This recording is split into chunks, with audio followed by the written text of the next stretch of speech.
Muito boa tarde para você. Hoje é quarta-feira, dia 21 de fevereiro, e está no ar o Boletim Legislativo. Fica com a gente porque você é o nosso convidado para acompanhar as notícias da Câmara e da nossa cidade. Hoje a gente chama a sua atenção para o cuidado no trânsito, viu? O número de mortes em acidentes aumentou nas estradas da região. O lado positivo é que em São José esse número caiu.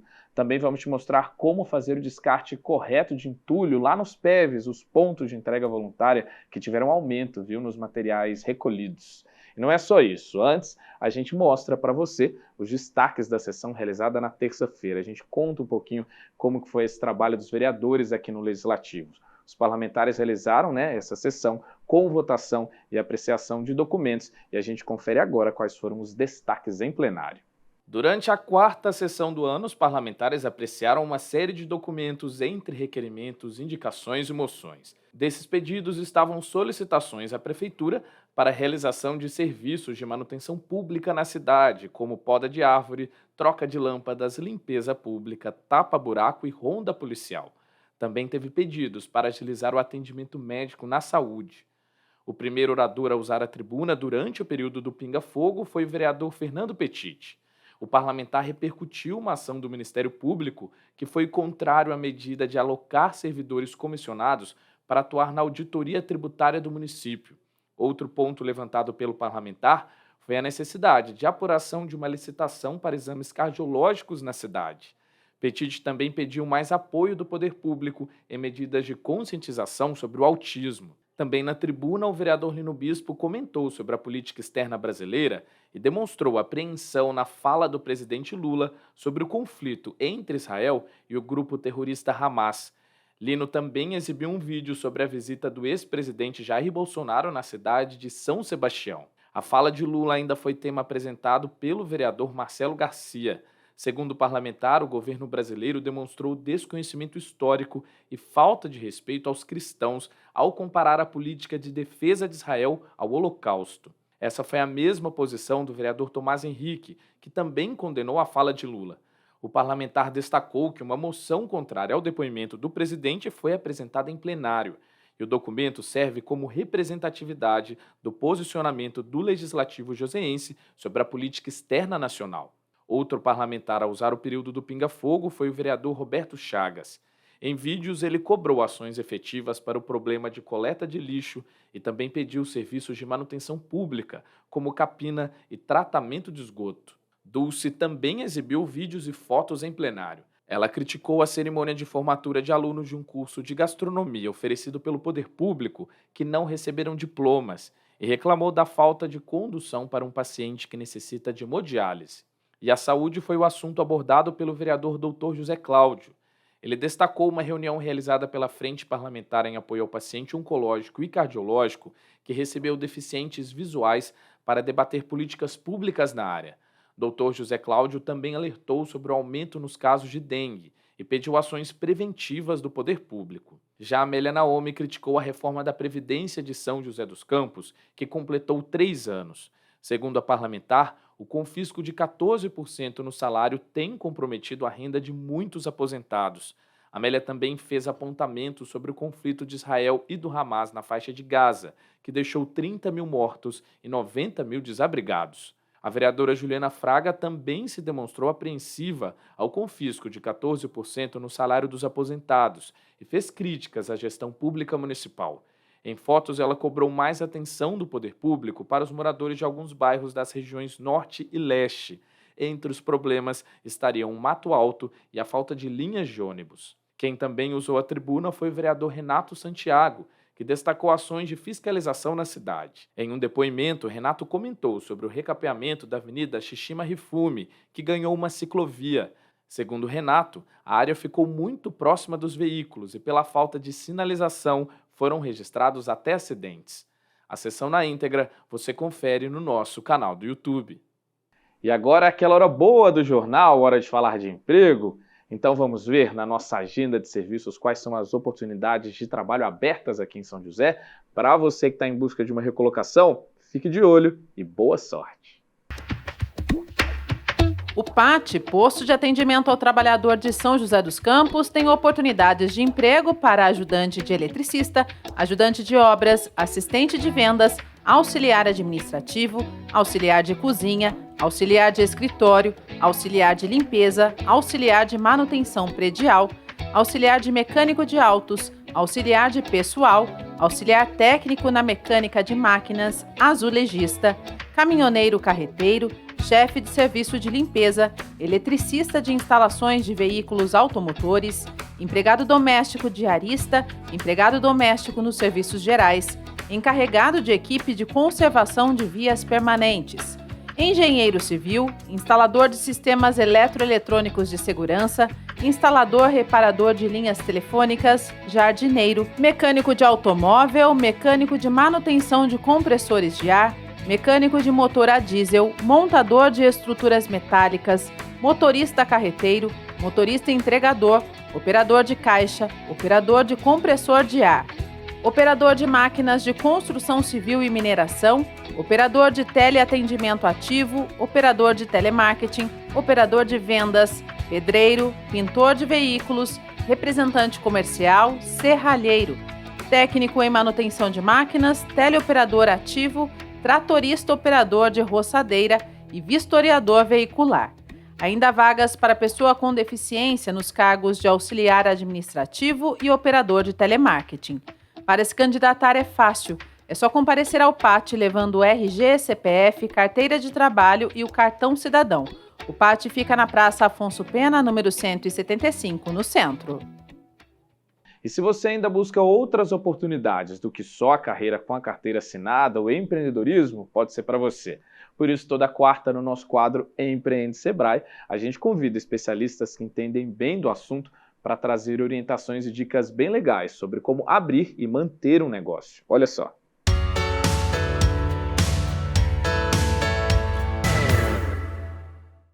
Olá, eu sou Paulo Sereda, gerente regional do Sebrae para a região de São José dos Campos. Como é que eu recruto de maneira correta ou pelo menos reduzindo o risco?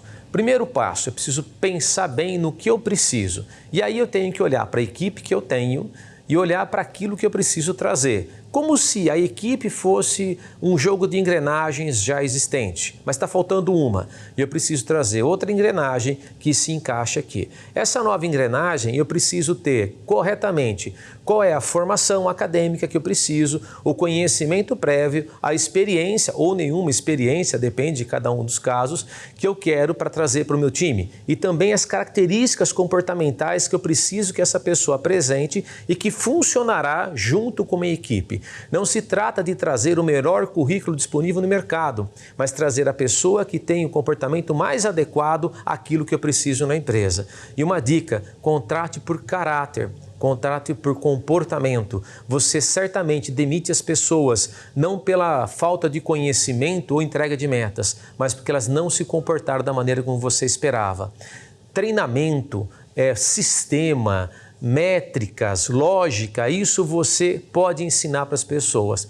Agora, já mudar o comportamento de alguém é muito mais difícil. Muito obrigado para você que acompanhou a gente até aqui. Até o nosso próximo programa.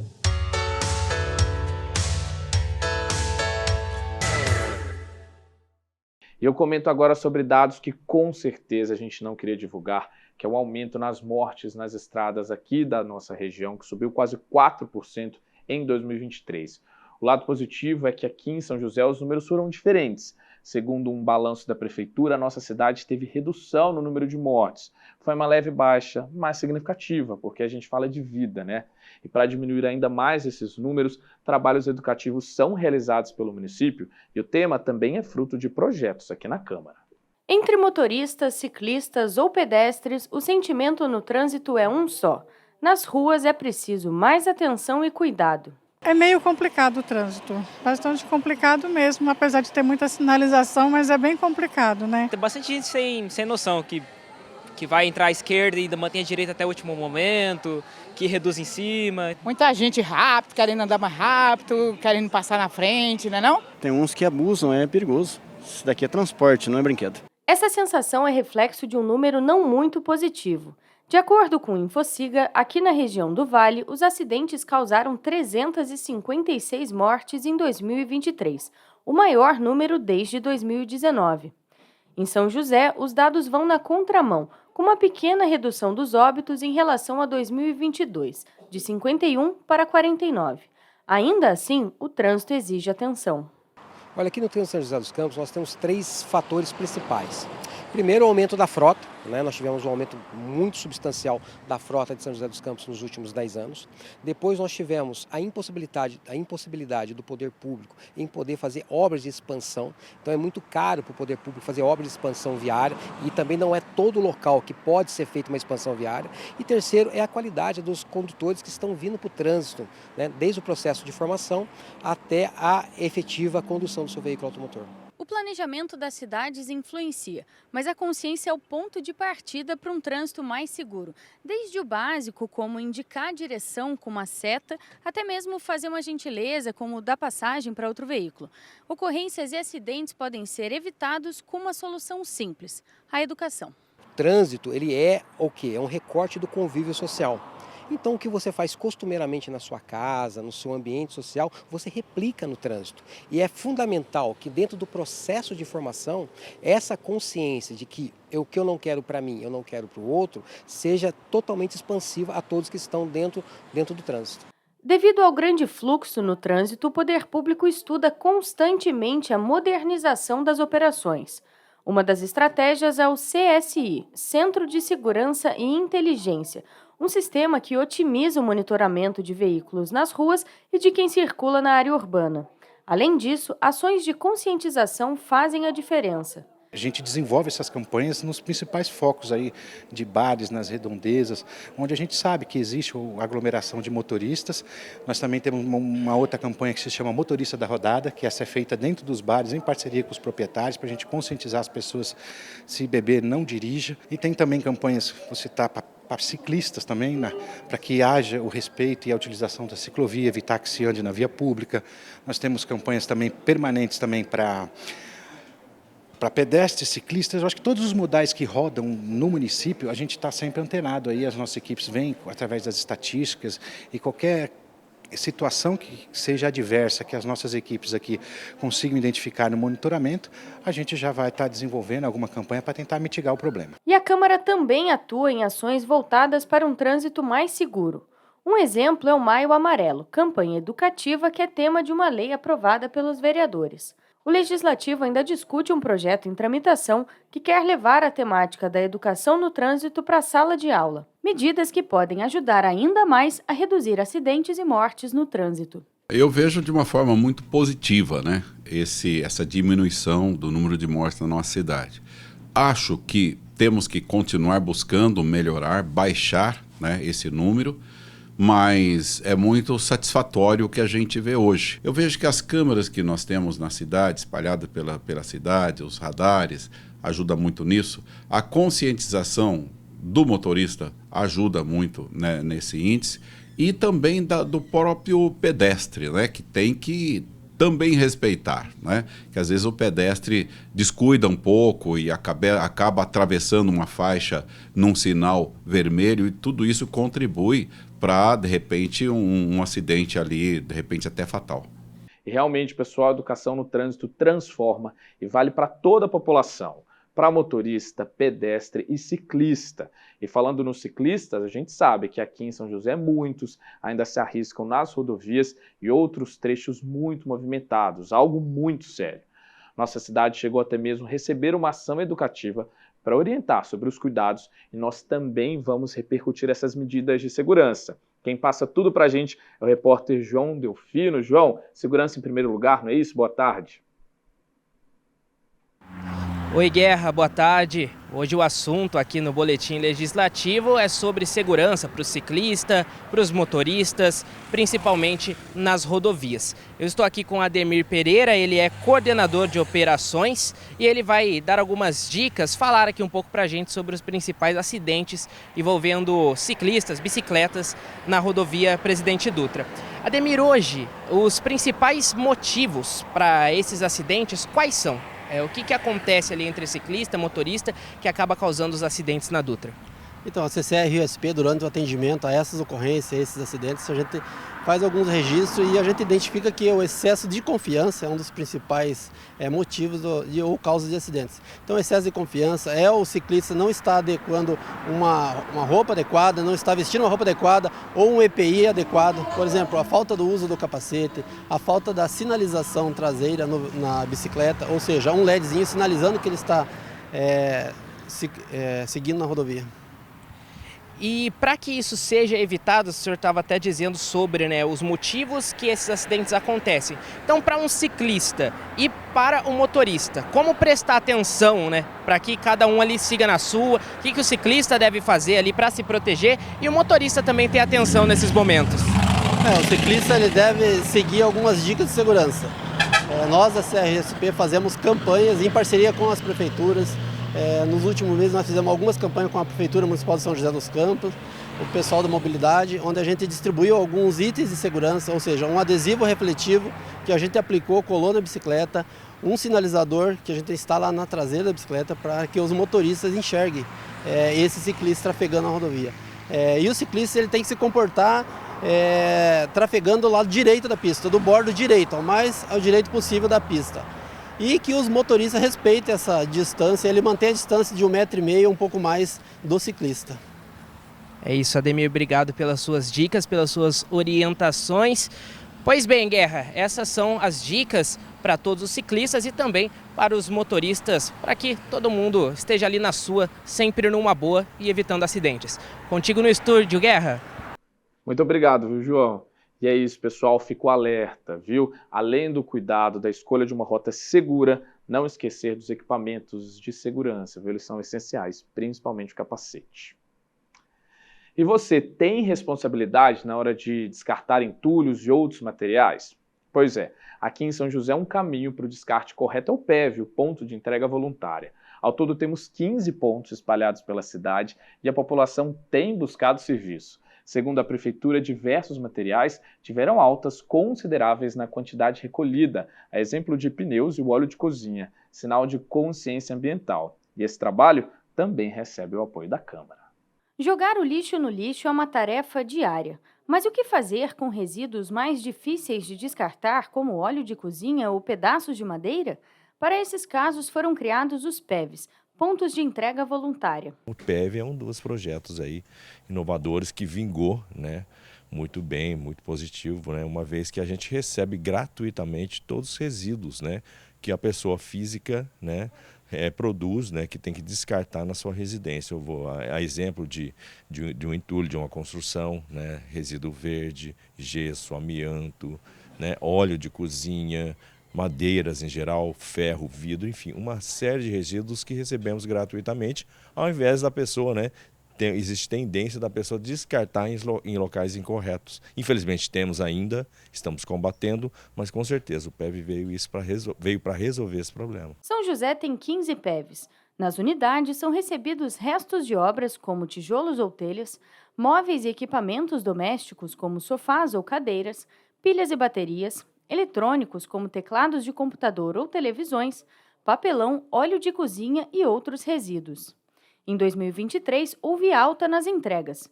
O óleo de cozinha e o pneu foram destaques, com aumento de 49%. Também cresceu a quantidade de resíduos da construção civil descartados no PEV, assim como papel e vidro.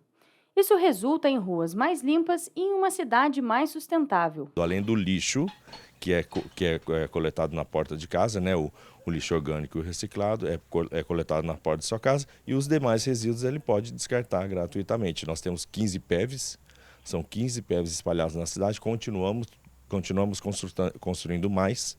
Vamos para o 16º ainda esse ano. Estamos terminando a construção de mais um PEV lá no Pararangaba, isso para facilitar justamente a vida das pessoas. Fazer o descarte é bem fácil. Você separa aí na sua casa um material que não usa mais e que não pode jogar num lixo normal, como um eletrônico. Aí você vai até o ponto de entrega voluntária mais próximo e no PEV um responsável vai te ajudar e indicar o local adequado para fazer o descarte.